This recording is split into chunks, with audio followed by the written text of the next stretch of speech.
La fonction ressources humaines, RH, a connu d'importantes mutations depuis l'apparition des premiers services du personnel, passant d'un rôle purement administratif à un rôle qualifié aujourd'hui de stratégique. Son champ d'intervention s'est élargi et son organisation s'est complexifiée à mesure que la fonction s'est professionnalisée. Les services du personnel apparaissent dans les entreprises à la fin du XIXe siècle avec l'avènement de la révolution industrielle et du salariat. Cette période correspond à l'apparition des premières grandes structures qui imposent une division du travail et un contrôle afin d'accroître la productivité et les performances de l'entreprise, organisation scientifique du travail. À la fin du XIXe siècle, les salaires sont bas, le travail peu réglementé, et le turnover est très élevé.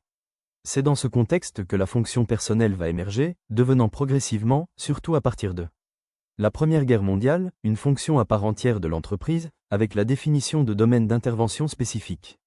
Les principales préoccupations sont alors l'organisation et le contrôle du travail, l'application du droit social, la gestion des conflits et des relations avec les salariés, mais aussi la sélection et la fidélisation des meilleurs employés, notamment à travers les pratiques de rémunération, salaire au rendement, promotion en fonction de l'ancienneté. À partir des années 30 et surtout après la Seconde Guerre mondiale, la fonction se développe avec l'introduction de nouvelles préoccupations relatives aux conditions de vie dans l'entreprise et à l'association des salariés aux objectifs et performances de l'entreprise. Cette période correspond au développement de la législation sociale et à la reconnaissance des actions des partenaires sociaux, loi sociale de 1936, institution du comité d'entreprise, puis des délégués du personnel en 1945 à 46, reconnaissance du droit syndical, etc. Elle est aussi marquée par l'influence des travaux de l'école des relations humaines, Mayo, Maslow, Herzberg, montrant l'impact des facteurs psychosociologiques sur la productivité et les performances au travail. Ces réflexions conduiront à une meilleure prise en compte des besoins des salariés dans l'organisation du travail, élargissement puis enrichissement des tâches, décentralisation des responsabilités, management participatif. Dans les années 1990, la fonction RH devient une fonction stratégique pour les organisations. La tertiarisation de l'économie, les changements sociaux, en particulier l'élévation des qualifications et la féminisation de l'emploi, l'évolution du cadre réglementaire, et surtout la crise des années 70 à 80 vont donner à la GRH la portée stratégique qu'on lui connaît aujourd'hui. À partir de la fin des années 1980, cette fonction prend la terminologie de ressources humaines, reflétant la prise de conscience de l'importance d'une gestion du personnel de qualité face aux défis technologiques et à l'instabilité de l'environnement économique devenu plus concurrentiel.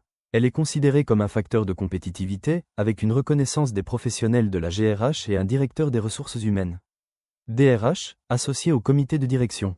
Le DRH a pour principale mission et responsabilité de définir les politiques des ressources humaines, avec pour priorité l'efficacité de l'organisation du travail, la valorisation du capital humain, l'anticipation et le développement des compétences en fonction de l'évolution des métiers et des besoins de l'entreprise, le dialogue social, la prévention et la régulation des conflits, les generations de travailleurs. La génération est un concept en sciences sociales utilisé en démographie pour désigner une sous-population dont les membres, ayant à peu près le même âge ou ayant vécu à la même époque historique, partagent un certain nombre de pratiques et de représentations du fait de ce même âge ou de cette même appartenance à une époque. C'est ainsi que la théorie générationnelle, inventée par les Américains William Strauss et Nilo, a pour objet les générations qui se sont succédées au cours de l'histoire des États-Unis. Même si leur étude remonte jusqu'au Moyen Âge, nous allons nous intéresser aux générations d'à partir du XXe siècle, dès 1900. Ainsi, nous avons 5 générations, à savoir 1. Les baby boomers, 2. La génération X, 3. La génération Y ou milléniale, 4. La génération Z, et tout récemment. 5. La génération Alpha.